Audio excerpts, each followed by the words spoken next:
Paano turuang maging mabait ang mga hindi mabait? Hi, ako si Haji Garcia. Minsan ba sa buhay mo, may taong parang sinasadya kang saktan? Yung kahit anong bait mo, sinasagot ka pa rin ng masama. May mga taong tila ba allergic sa kabutihan. Pero, ang tanong, pwede pa ba silang turuang maging mabait? Kung gusto mong malaman, panoorin mo ito hanggang dulo. Dahil minsan, ang pinakamasungit, siya pala ang pinaka nangangailangan ng kabutihan. Saan nanggaling ang pagiging hindi mabait? Alam mo, hindi lahat ng masungit, masama ang ugali. Minsan, may pinagdadaanan lang. May mga taong nasaktan, iniwan, napahiya, o hindi minahal, kaya sila naging palaban o mataray. Sabi nga nila, hurt people, hurt people.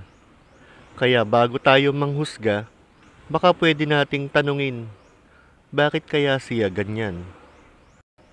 Mga bagay na hindi dapat gawin. Una, huwag mong gantihan. Kahit gusto mo siyang sabayan sa sungit, pigilan mo. Dahil kapag sinuklian mo ng galit ang galit, wala talagang patutunguhan. Pangalawa, huwag mo siyang pilitin. Hindi pwedeng magic ang pagbabago ng ugali. Hindi instant, parang halaman. Kailangan ng panahon. Pangatlo, huwag mong gawing proyekto ang tao. Hindi mo sila assignment. Hindi mo kontrolado ang kilos nila. Pero, pwede kang maging inspirasyon. Paano sila turuang maging mabait? Una, magpakita ka ng kabutihan kahit hindi nila deserve. Mahirap? Oo.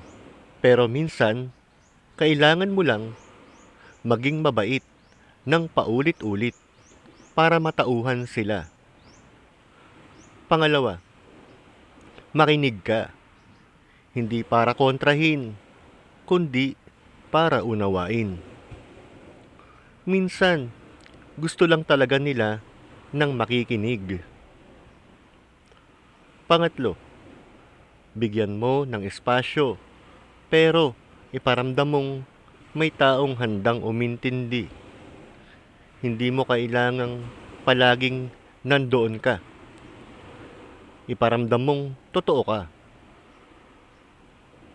Pang-apat, turuan sa gawa, hindi sa salita. Imbis na sabihan siya ng maging mabait ka naman, bakit hindi mo ipakita ang mismong kabaitan? At panghuli, ipagdasal mo sila. Totoo to, kahit gaano mo subukang baguhin ang tao, may mga pagbabagong Diyos lang ang kayang gawin. Testimony. May ikukwento ako sa inyo. Meron akong kakilala dati. Grabe talaga. Lahat ng tao ayaw sa kanya. Kasi mataas magsalita. Mahilig manginsulto. Pero isang araw, napansin ko, tahimik siya. Nilapitan ko. Kinausap ko ng maayos. Hindi siya umimik. Pero hindi rin siya umalis. Dumaan ang panahon, naging kaibigan ko siya. Sabi niya, salamat kasi di mo ako tinulad sa iba. Binigyan mo pa rin ako ng respeto kahit wala akong pakialam dati. Minsan, kabutihan lang pala ang kailangan para gumising ang puso ng isang taong tulog sa pagmamahal. Real talk. Ngayon, tanong, pwede ba talagang baguhin ang tao? Sagot ko, hindi natin kayang baguhin ang tao. Pero, kaya nating magtanim. At kapag nagtanong ang puso nila, may taong naniniwala pa rin sa akin. Ikaw ang maiisip nila. Kung may kakilala kang hindi mabait, huwag mo siyang layuan agad.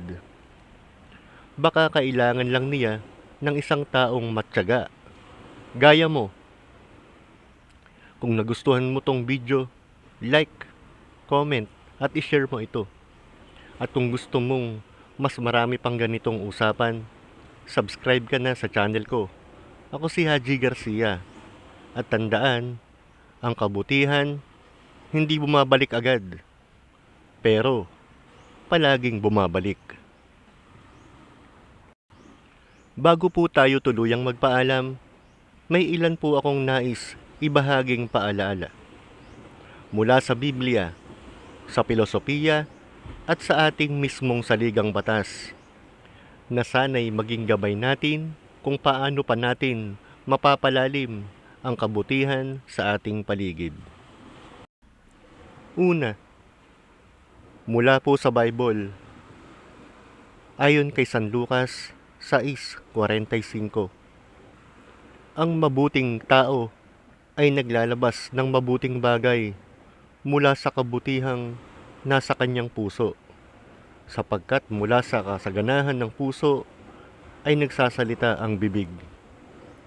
Kaya kung gusto nating turuang maging mabait ang iba, kailangan nating punuin muna ang puso natin ng kabutihan. Ikalawa, sabi ng pilosopong si Immanuel Kant, kung paano tayo kumikilos, dapat yun ang uri ng kilos na gusto nating makita sa buong mundo. Kaya kung nais natin ng mundong mabait, dapat tayo ang mauna.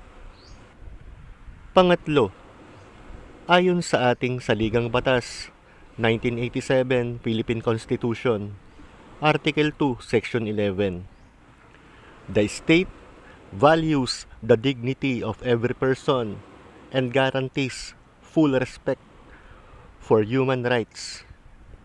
Ang kabutihan ay hindi lang paniniwala. Ito ay obligasyon.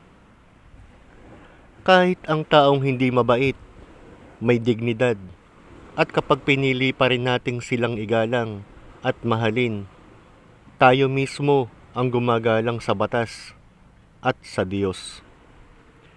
At panghuli, sabi nga sa Roma 12:21, do not be overcome by evil, but overcome evil with good. Hindi madaling maging mabuti sa taong hindi mabait, pero ito ang tunay na lakas. Muli, ako po si Haji Garcia, at sana'y sa bawat pakikitungo natin sa kapwa, piliin pa rin natin ang kabutihan, dahil ito ang mas malakas kaysa sa galit.